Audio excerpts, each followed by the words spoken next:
If you were to take a look at the wealthiest citizens in the world in the 1980s, you would have seen that the tax havens like Monaco, Switzerland, and Luxembourg are at the top of the list, while some economic powers like the United States and Germany would be at around the 13th to 14th richest. And all the way down at number 28, past countries like Greenland, New Caledonia, and Andorra, would be the country of Ireland. But today, that list looks a little bit different, as Ireland now has the fourth largest GDP per capita in the world, and of the countries with over 3 million people, Ireland is second behind only Singapore. But it wasn't always like this. You see, Ireland just 100 years ago was considered by some to be a third world country. I mean, in the 1920s, greater than 90% of Ireland's economy came from agriculture, and most of its working population was composed of poor farmers. And after Ireland gained its independence in 1922, it only had one trading partner, which was the UK, and virtually all of Ireland's exports were beef and dairy. Now, during this time, Ireland was falling behind the rest of the world in regards to its economy and technology. So it decided to try some new economic policies. You see, the Irish saw that during the Great Depression, the countries that were being hit the hardest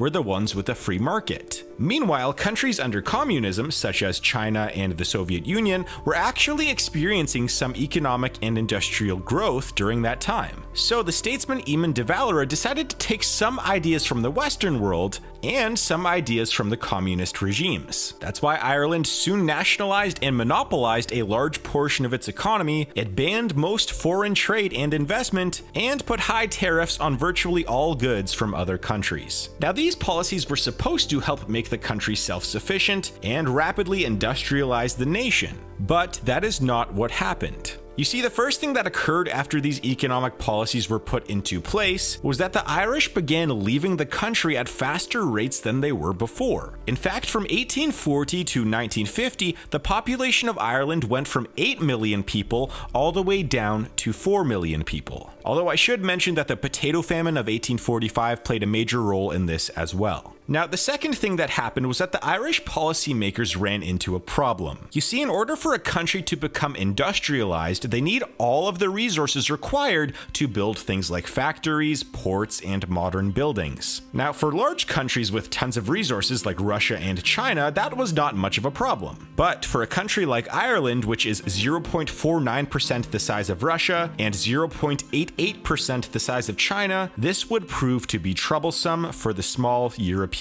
nation. And even if Ireland were to be abundant in all of the required resources, it would have been very difficult to build an industry around each one of those resources because Ireland's population was small, and it was actually less than some cities like New York and London. Now, one interesting note is that because the Irish were going through some tough times, the country was actually one of the very few nations in the world to stay neutral during World War II. Anyways, over the next several decades, the nationalistic economic policies would prove to be disastrous for the Irish economy, as there was very little economic or industrial growth during that time compared to the rest of the European world.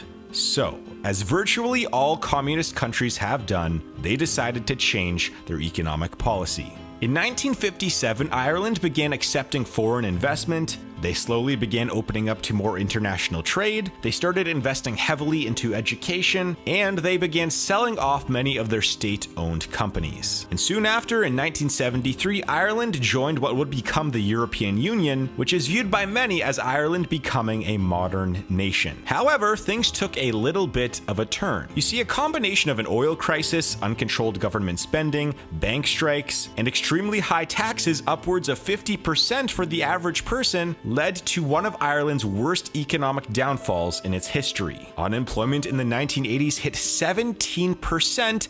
That's similar levels to what countries are going through today during the lockdowns. Their infrastructure was also faltering as many parts of Ireland experienced power outages, and soon the country once again became an impoverished nation when it was nicknamed the sick man of Europe. In fact, the economy in the 1980s became so bad that the Irish government decided to do something that would seem extremely radical to today's politicians. They came up with an idea called the Talit strategy, where all of the political parties came together to make quick and sweeping economic reforms that would provide immediate and long-term benefits for the country. And the reforms during this time would change the country's trajectory forever. The government cut down its borrowing of money, it cut taxes, tied wages to economic growth, it actively started seeking out foreign investment, and expanded its private sector to levels that were seen throughout the rest of the European Union. These changes throughout the late 1980s and into the 90s became known as the Celtic Tiger, a period that is known as one of the greatest economic expansions in the history of the world. So you might know how in the 1990s, China had the fastest growing modern economy in the world, right? Well, actually, from 1995 to the year 2000, Ireland's economy outpaced virtually every other nation in the world, including China, where the Irish saw consistent 9 to 10% growth rates.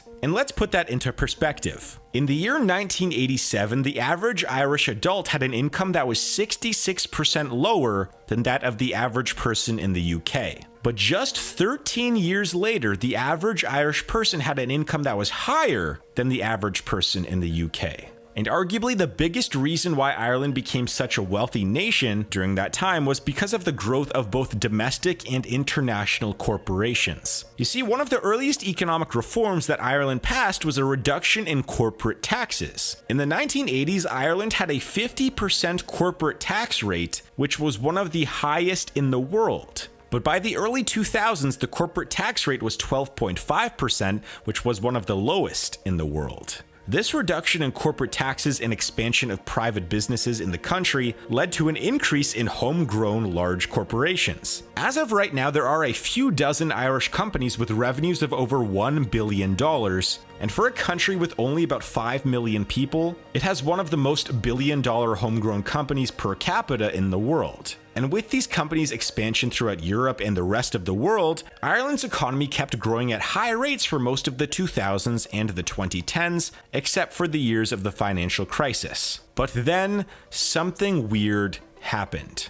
You see, Ireland in 2015 was already one of the 15 richest countries in the world. And then, this happened. They went through a year where they initially reported a 26.3% rise in GDP, which was later revised upwards to a higher number of 34.4%. That year in 2015 single-handedly catapulted Ireland to amongst the top 5 richest countries in the world. They essentially experienced 5 to 7 years worth of good economic growth within 1 year. So that brings up the question, what happened? Well, remember how in the 1980s Ireland began cutting its corporate tax rate? Well, as it turns out, this caught the attention of many multinational corporations outside of Ireland. So companies with thousands to hundreds of thousands of employees opened up their international headquarters in Ireland over the next several decades. And the list of giant companies with headquarters in Ireland are too long to mention in this video. But the general rule is if they are a tech company and are worth more than $100 billion,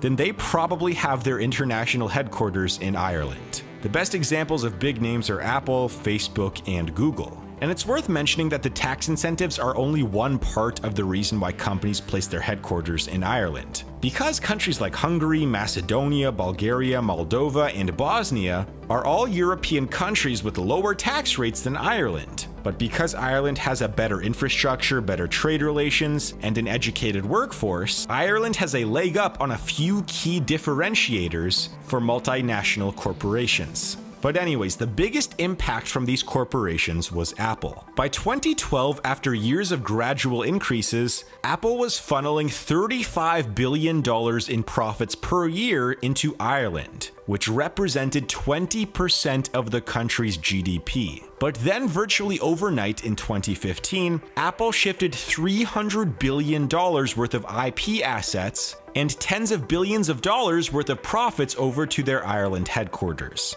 So by Apple shifting most of their money over to Ireland, It single-handedly made Ireland's growth rate go from a number that would be likely around the 6 to 10% range, all the way to the 25 to 34% range. And one of the troubles with this is that money does not end up in the hands of the Irish worker or the Irish government, as most of this money is not taxed or reinvested. I mean, right now Apple has roughly $200 billion in the bank just sitting there and doing nothing. Although I should mention that this money is then used as essentially collateral for the Irish banks, but that's a story for another time. So in a sense, Apple artificially pumped up the entire GDP per capita of Ireland by itself, and that event became known as leprechaun economics. And this is the aftermath. Ireland actually was forced to come up with a new standard of reporting its economic data, and began using a new metric called modified GNI instead of using GDP. When these new metrics are used, Ireland is still a wealthy country, being somewhere in the top 10 richest in the world, right behind countries like the USA, but it no longer gives us the perception of Ireland being way wealthier than the rest of the world. Also, if you were to use the modified GNI metric, you would find that Ireland is actually one of the most indebted countries in Europe in relation to the size of its actual economy. Yet despite all of this, Ireland still has a governmental budget surplus thanks to the sheer amounts of corporate money being funneled into the country. So all in all, what Ireland has done over the past 100 years has been quite remarkable, going from a poor farming nation to a fairly well-off country that is home to the world's largest corporations. But it's very strange to think that Apple in some years is composing about 20 to 25% of Ireland's economic growth. So in reality, Ireland's economy is relatively solid, but it's definitely artificially inflated and makes it seem like Ireland is a much wealthier country than it actually is. But who knows, if companies keep funneling more and more money into their Irish headquarters, we might see Ireland on top of the world's richest countries list, even if Ireland isn't really that rich. Now, if you're interested in watching more videos like this, please check out my documentaries playlist, as I have a ton of other videos just like this on there. And please hit that like and subscribe button, that would mean the world to me. I appreciate all of you. But anyways, make sure to click on my next video, and I will see you guys there in just a few seconds.